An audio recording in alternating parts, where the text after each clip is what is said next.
Sí, senadora, el próximo expositor es el doctor Juan Manuel Rota Escalante, que es secretario general del Sindicato de Trabajadores Judiciales en la Ciudad Autónoma de Buenos Aires. Gracias. Buenas tardes, señores senadores y señoras senadoras.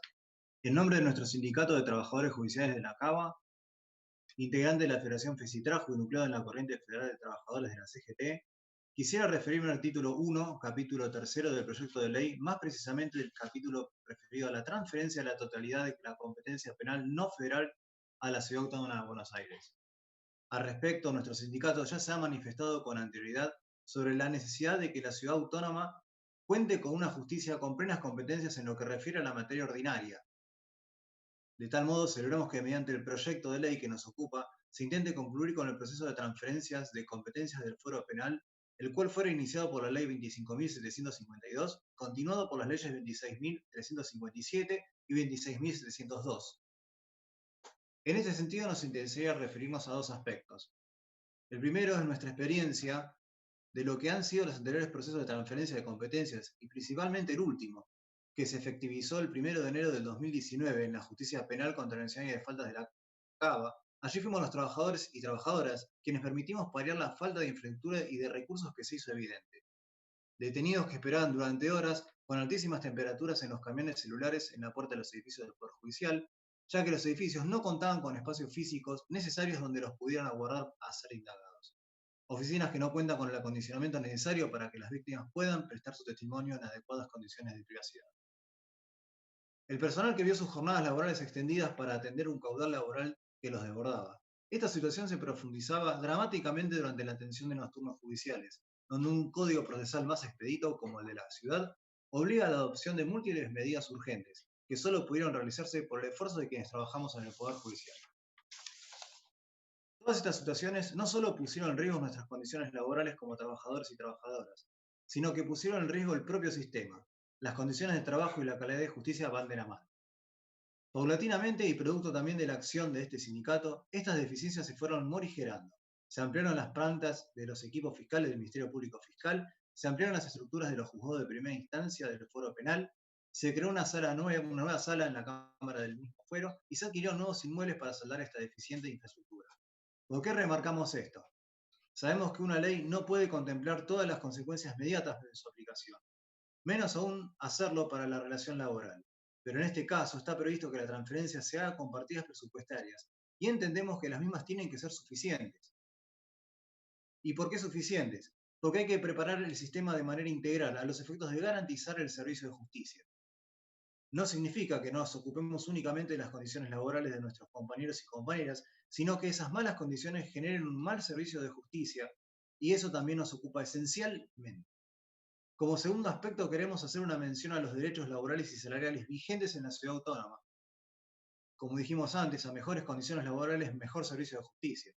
En tal sentido, queremos destacar que en nuestra jurisdicción se encuentra vigente desde el 2015, desde noviembre de 2015, el convenio colectivo de trabajo, siendo el único poder judicial de todo el país que cuenta con esta instancia de negociación colectiva en materia salarial y en materia de condiciones laborales. La sanción de este convenio ha permitido que contemos, entre otros derechos laborales, con una licencia de maternidad de 120 días y una licencia de paternidad y comaternidad de 60 días, que permite una mejor distribución de las tareas de cuidado, que no solo nos enorgullecen por ser las más amplias de nuestro país, sino también por su denominación que demuestra el espíritu inclusivo de las dinámicas familiares que adopta nuestro convenio colectivo de trabajo. Una licencia por violencia de género en atención a la grave situación que atraviesan las compañeras y como una herramienta para su atención. Licencia para técnicas de reproducción asistida que permite y facilite la organización familiar de los y las judiciales. Contamos también con un subsidio para jardín maternal con carácter móvil actualizado por paritaria. Producto también de la negociación colectiva se ha conseguido el pago de una ayuda anual escolar por hijo, e incluso hemos mejorado en un 400% la asignación familiar por hijo, fijada en la ley 1208, que el gobierno de la ciudad tiene congelada del año 2014. Asimismo, en materia previsional contamos también con un fondo compensador de jubilaciones y pensiones establecido por la ley 4.858, que es una herramienta indispensable para paliar la diferencia previsional existente en el interior del mismo Poder Judicial, que hace que la gran mayoría de los trabajadores y trabajadoras no accedan a la jubilación especial del 82%. Ese fondo justamente compensa parte de la diferencia, abonando un 22% móvil por sobre la jubilación que les corresponde por la ley 24.241. Ahora bien, hay un aspecto que integra nuestro convenio colectivo que nos parece oportuno resaltar y que tiene que ver con el régimen salarial y que es el principio de porcentualidad. Este principio vigente en nuestro convenio colectivo de trabajo y también en la ley orgánica del Consejo de la Magistratura de la Ciudad, que estipula que el salario del personal se encuentra sujeto a lo que cobra el salario de referencia que es el juez de cámara. Así se fija, por ejemplo, que un juez de primera instancia cobre el 82,64% del salario de referencia, mientras que un escribiente cobre el 33,08% y así en todos los casos. ¿Cómo relacionamos esto con el proyecto de ley que nos ocupa? El artículo 31 del proyecto de ley enviado por el Poder Ejecutivo de la Nación establece la posibilidad de transferir al personal según su voluntad y conservando sus derechos adquiridos. Este punto no nos parece menor, porque respeta y legisla sobre la base de la voluntad de los trabajadores, incluso garantizando sus derechos adquiridos. No nos parece menor, porque hemos sufrido 4 años en los que se han intentado menoscabar nuestros derechos, donde hemos resistido los embates de una reforma laboral y donde se pretendió poner en riesgo nuestras conquistas históricas. Fueron 4 años en los cuales se ha intentado generar un traspaso de personal compulsivo e inconsulto que avasallaba nuestros derechos y que pretendía que seamos nosotros quienes soportemos esta transferencia menoscabando nuestras condiciones laborales. Por eso Tiempo, nos parece doctor, prudente. disculpe. Sí. Sí, estamos en tiempo. Disculpe la molestia, doctor. Le pido un minuto más y ya. Redondee tranquilo porque no hay preguntas todavía, así que le cedemos el uso de la palabra. Avance, avance. Muchas gracias. Por eso nos parece prudente remarcar una cuestión atinente a nuestros derechos salariales, que sabemos no deberá ser tratada por esta casa, pero que nos parece de suma importancia que se sepa, sobre todo considerando que hay senadoras y senadoras por la Ciudad Autónoma de Buenos Aires. Existen hoy diferencias salariales entre quienes se desempeñan por el Poder Judicial en el Poder Judicial de la Nación y el Poder Judicial de la Cava. Entonces, al momento de transferirle personal con sus derechos adquiridos, al mencionado sistema de porcentualidad puede verse afectado, ya que quienes realizan la misma tarea pueden tener escalas salariales distintas, vulnerando no solo nuestra porcentualidad, sino el principio de igual remuneración por igual tarea. Es por eso que nuestro sindicato presentó a la legislatura de la ciudad en los años 2016 y 2019 un proyecto de ley para la equiparación salarial con porcentualidad, el cual solicitamos permiso a la secretaria para que sea girado para el conocimiento de los senadores y senadoras.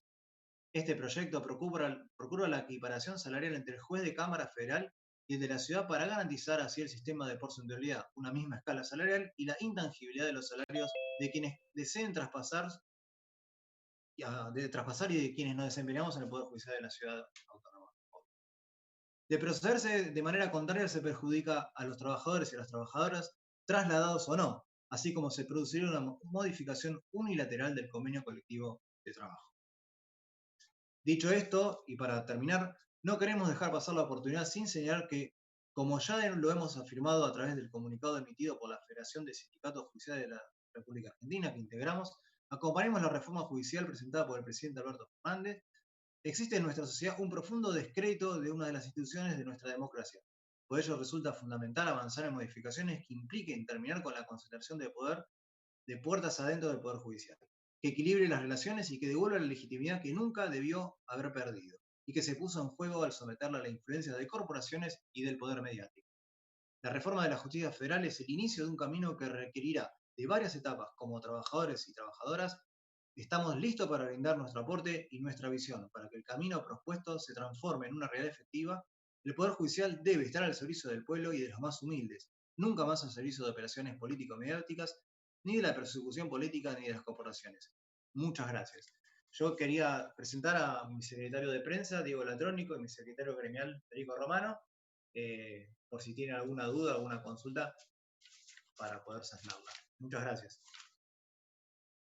Muchas gracias. No tenemos preguntas, pero le vamos a solicitar que nos haga llegar sus consideraciones, si desea ampliarlas, para que las tengamos presentes a la hora de tratar el proyecto de ley. Le agradecemos mucho su participación. Muchas gracias. Muchas gracias. Gracias, senadora.